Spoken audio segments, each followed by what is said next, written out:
Hi Libras, this week we are having our first full week of Aquarius season. This is a really nice time for you because obviously this is air energy. You are an air sign too. So you feel actually quite expansive during months where we have an air sign ruling. So in Aquarius season, for you, this is actually a time of play and creativity and kind of thinking outside the box a little bit, thinking about how you can bring in more kind of uplifting inner child kind of joy and playfulness into your life in a bit of a different way, because Aquarius is like that independent, quirky kind of different energy. So if you recently have been, having a lot on your plate or not having a lot of time for creativity, or maybe even telling yourself that you are not a creative person, but actually there's this kind of little spark within you that wants to do things differently.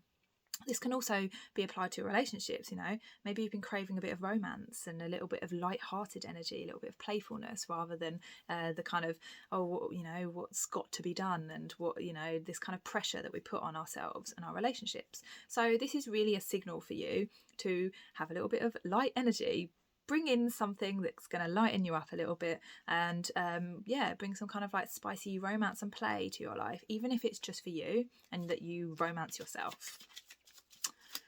So your cards for this week are the Eight of Cups and the Queen of Wands. The Queen of Wands is coming out for a lot of signs this week.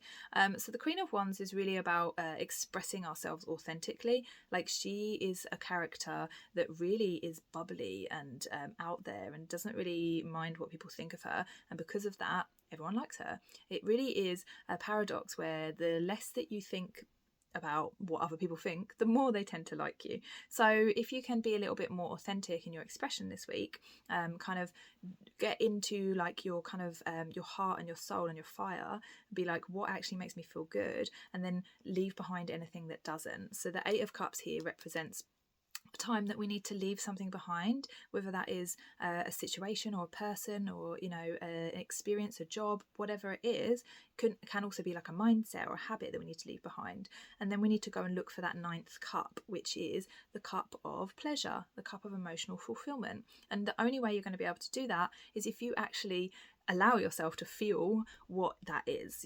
Are you expressing yourself authentically? Are you allowing pleasure into your life, play into your life, romancing yourself and your relationships? Or are you kind of maybe stuck in a rut or not allowing that energy in? If that's so, this really is the week and the month for you to change that, basically. Oh, and yeah, there we go. We had the Wheel of Fortune on the bottom there. So yeah, change is coming. So guys, if you want a reading, there are links below. Otherwise, you can subscribe, and I'll see you here next week.